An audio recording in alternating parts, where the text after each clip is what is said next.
નમસ્કાર દર્શક મિત્રો, ધ લોકસત્તા શોમાં આપનું સ્વાગત છે। આજે વાત કરીએ એક એવા નવા વિઝાની જેણે વૈશ્વિક સ્તરે ધ્યાન ખેંચ્યું છે। અમેરિકા દ્વારા H1B વિઝાની ફી વધારીને $1 લાખ એટલે કે લગભગ 88 લાખ રૂપિયા કરવામાં આવતા ચીનનો કે વિઝા ફરીથી ચર્ચામાં આવ્યો છે। અમેરિકાનો H1B વિઝા 1990માં શરૂ થયો હતો અને તે ખાસ કરીને સાયન્સ, એન્જિનિયરિંગ, ટેકનોલોજી અને ગણિત જેવા ક્ષેત્રોના કુશળ કર્મચારીઓને આપવામાં આવે છે। અત્યાર સુધી સૌથી વધુ H1B વિઝા ભારતીયોને મળ્યા છે અને તે પછી ચીનના નાગરિકોને। આ સંજોગોમાં ચીને પણ ઓગસ્ટ 2025માં સાયન્સ અને ટેકનોલોજીના શ્રેષ્ઠ પ્રતિભાઓને પોતાના દેશમાં આકર્ષવા માટે કે વિઝા શરૂ કરવાની જાહેરાત કરી છે।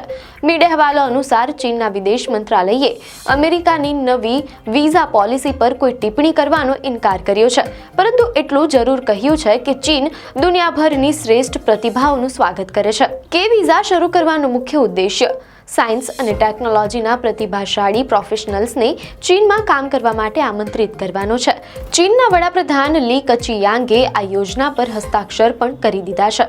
મીડિયા હવાલા અનુસાર ચીનના હાલના 12 પ્રકારના વિઝાથી અલગ કે વિઝા પર આવતા લોકોને દેશમાં પ્રવેશ, વિઝાની સમય મર્યાદા અને રહેઠાણના સમયગાળામાં વધુ સુવિધા મળશે। જે લોકો કે વિઝા પર ચીન આવશે તેઓ શિક્ષણ, સંસ્કૃતિ, વિજ્ઞાન અને ટેકનોલોજીના ક્ષેત્રમાં કામ કરી શકશે। આ ઉપરાંત તેઓ અહીં ઉદ્યોગ અને બિઝનેસ પણ શરૂ કરી શકશે। કે વિઝાની સૌથી મોટી વિશેષતા એ છે કે તેને મેળવવા માટે અરજદારને ચીનના કોઈ એમ્પ્લોયર કે સંસ્થા તરફથી આમંત્રણની જરૂર રહેશે નહીં। આ વિઝા આપવાની પ્રક્રિયા પણ સરળ બનાવવામાં આવી છે। એવું કહેવામાં આવી રહ્યું છે કે કે વિઝા નવા ગ્રેજ્યુએટ્સ, સ્વતંત્ર સંશોધકો અને ઉદ્યોગ સાહસિકો માટે વધુ અનુકૂળ છે। મીડિયા હવાલા અનુસાર આ વિઝા માટે એ જરૂરી નથી કે તેમની પાસે ચીનમાં નોકરીની ઓફર હોય, તેઓ અહીં આવીને પણ નોકરી શોધી શકે છે। આ પગલાંથી ચીન વૈશ્વિક પ્રતિભાઓને પોતાના તરફ આકર્ષવા માટે મોટી પહેલ કરી રહ્યું છે। આ વિઝા ખાસ કરીને એવા વિદેશી યુવાનો માટે છે જેમણે સાયન્સ, ટેકનોલોજી, એન્જિનિયરિંગ અથવા ગણિતના ક્ષેત્રમાં ચીન કે વિદેશની કોઈ પ્રતિષ્ઠિત યુનિવર્સિટી અથવા સંશોધન સંસ્થામાંથી ઉચ્ચ ડિગ્રી મેળવી છે। આ ઉપરાંત માન્યતા પ્રાપ્ત સંસ્થાઓમાં ભણાવતા અથવા સંશોધન કરતા પ્રોફેશનલ્સ પણ અરજી કરી શકે છે। અરજદારો માટે જરૂરી છે કે તેઓ ઉંમર, શિક્ષણ અને અનુભવની શરતો પૂરી કરે અને તેના માટે જરૂરી દસ્તાવેજો રજૂ કરે। હાલમાં અમેરિકી સરકાર દ્વારા H1B વિઝાની ફી વધારવાથી સૌથી વધુ અસર ભારતીયોને થઈ છે, કારણ કે આ વિઝા સૌથી વધુ ભારતીય એન્જિનિયરો અને ટેક પ્રોફેશનલ્સને જારી થાય છે। મીડિયા હવાલા અનુસાર તાજેતરના આંકડાઓ મુજબ 71% H1B વિઝા ભારતીય નાગરિકોને અને 11.7% ચીની નાગરિકોને મળ્યા હતા। અમેરિકાના ટેક સેક્ટરમાં નિયમો કડક થતા ચીન ભારતીય એન્જિનિયરો અને ટેક પ્રોફેશનલ્સ માટે એક આકર્ષક વિકલ્પ બની શકે છે। છેલ્લા કેટલાક વર્ષોમાં ચીને સાયન્સ અને ટેકનોલોજી સેક્ટરમાં મોટું રોકાણ કર્યું છે। નિષ્ણાંતો માને છે કે ચીન પણ ટેકનોલોજીમાં એક મોટી શક્તિ બનવા માંગે છે। તેણે સેટેલાઇટ ટેકનોલોજી, અવકાશ મિશન, મેટલ ટેકનોલોજી, IT અને આર્ટિફિશિયલ ઇન્ટેલિજન્સમાં ભારે રોકાણ કર્યું છે। આનાથી ભારતીય એન્જિનિયરોને ફાયદો થઈ શકે છે, સાથે જ ચીનને ભારતીય પ્રતિભાઓનો લાભ પણ મળશે। ભારત અને ચીનના સુધરતા સંબંધોના કારણે ભારતીયો માટે ચીન જવું સરળ બની શકે છે, જે ભારતીય પ્રોફેશનલ્સને લાભ પહોંચાડી શકે છે। મીડિયા હવાલા અનુસાર ચીનના નેશનલ ઇમિગ્રેશન એડમિનિસ્ટ્રેશનના આંકડા દર્શાવે છે કે 2025 સુધીમાં ચીનથી આવન જાવન કરનારા મુસાફરોની સંખ્યા 3.8 કરોડથી વધુ થઈ ગઈ છે, જે ગયા વર્ષની સરખામણીમાં 30.2% વધારે છે। આમાંથી 1.3 કરોડ મુસાફરી વિઝા ફ્રી હતી, જે ગયા વર્ષની સરખામણીમાં 53.9% વધુ છે। આ આંકડા ચીનમાં વિદેશીઓની વધતી રુચિ દર્શાવે છે।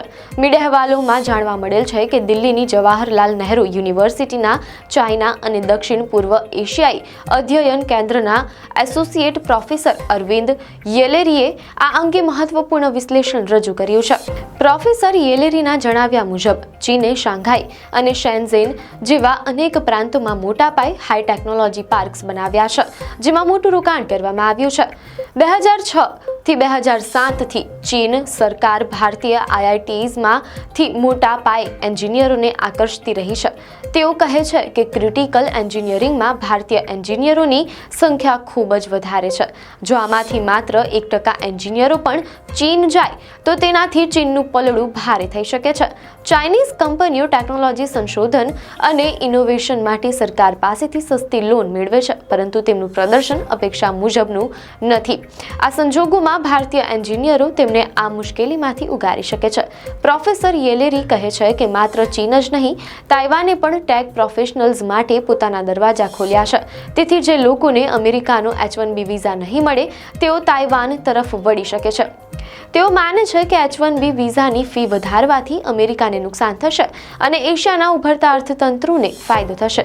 જેઓ પોતે ચીનમાં કામ કરી ચૂક્યા છે જણાવે છે કે ત્યાંનું સિંગલ વિન્ડો સિસ્ટમ ખૂબ જ મજબૂત છે. અરજી પ્રક્રિયાથી લઈને નિમણૂક અને વિદેશી નિષ્ણાંતો માટે ઘર શોધવા સુધીનું કામ ખૂબ જ ઓછા સમયમાં થઈ જાય છે. તેઓ ભારપૂર્વક કહે છે કે ચીનમાં વ્યાવસાયિક વાતાવરણ ખૂબ જ ઉત્તમ છે. તેમના મતે ચીન માટે આ એક મોટી તક છે.